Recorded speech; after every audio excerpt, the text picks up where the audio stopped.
Hello everyone, আসসালামু আলাইকুম। Welcome to my page জান্নাত কেক শপ। চলো আজকে তোমাদের সাথে আমি শেয়ার করি একটি চকলেট কেক ডেকোরেশন। কেকটি ছিল 1 পাউন্ডের মধ্যে, আর আমি আজকে চেয়েছিলাম এই প্লাস্টিকের বোর্ডে কাজ করতে। আমি আমার প্ল্যান মতো কাজ করা শুরু করে দিয়েছি। আমি আসলে চিন্তা করেছিলাম কেকটার বর্ডারটা একটু মোটা করে দেবো, যার কারণে আমি আর এটাতে কাজ করতে পারিনি। আমি আবার বোর্ডে সেট করে নিয়েছিলাম, যেহেতু আমি চিন্তা করে রেখেছি বর্ডারটা আমি মোটা করে দেবো, আর এটার সাইডে খুব অল্প জায়গা ছিল, যার কারণে আমার মন মতো হচ্ছিল না। এরপর আমি এটা চেঞ্জ করে বোর্ডে বসিয়ে দিয়েছি। যাই হোক, তোমরা দেখতে পেরেছো আমি চকলেট গানাশ দিয়েছি। ও তার আগে আমি অল্প একটু মিল্ক সিরাপ ইউজ করেছিলাম। পর চকলেট ক্রিম আর অল্প কিছু চকলেট চিপস দিয়ে আমি পরবর্তী লেয়ারটা আবার দিয়ে দিয়েছি। প্রসেস ফলো করে আমি ফুল চকলেট কেকটা কভার করে ফেলবো। তোমরা নিশ্চয়ই দেখতে পাচ্ছ আমার হাতের কালার আর চকলেট কেকের কালার সেম হয়ে গিয়েছে। সত্যি কথা বলতে ভিডিওর ভিতরে কেন জানি আমার হাতটা একটু বেশি কালো লাগে। এই যে তোমরা দেখতে পাচ্ছ আমি সেকেন্ড লেয়ারেও কিছু চকলেট চিপস ইউজ করেছি। আমার মনে হয় কেকের লেয়ারে চকলেট চিপস থাকলে প্রত্যেকটা বাইটে একটা অন্যরকম মজা পাওয়া যায়। যাই হোক, আজকে আমি কেকটা রেখেছিলাম পিঙ্ক কালারের ভিতরে। যেহেতু কাস্টমার আমাকে কোনো ধরনের কোনো ডিজাইন বলে দেয়নি, বলেছে আপনি আপনার মন মতো বানাবেন, তাই আমি আমার মন মতোই বানাচ্ছি। আর এখন আমি বোর্ডটা সুন্দরভাবে ক্লিন করে নিচ্ছি, না হলে বোর্ডের আশেপাশে যদি ক্রিম লেগে থাকে একদমই ভালো লাগে না। এই কেকের যে বর্ডারটা তোমরা দেখতে পাচ্ছ, এই বর্ডারটা আসলে আমি 2-3টা কালার মিক্সড করে তারপরে এই হালকা একটা বেগুনি কালার এনেছি।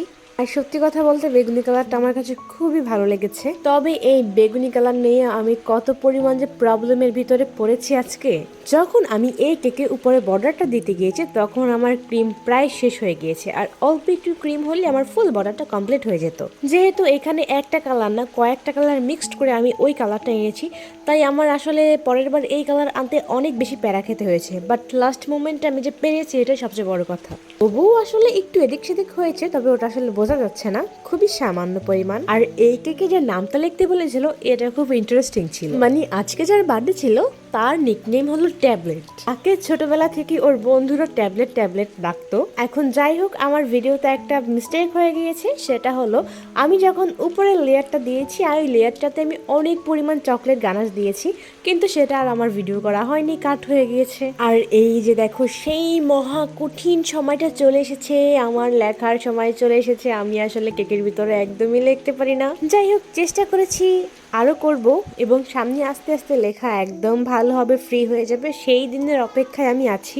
আর এই যে দেখতে পাচ্ছ আমি আবার একটু কেকের সাইডে ছোট ছোট স্টার নজেল দিয়ে আবার একটু ডিজাইন করে দিচ্ছি আমার মনের মতো করে।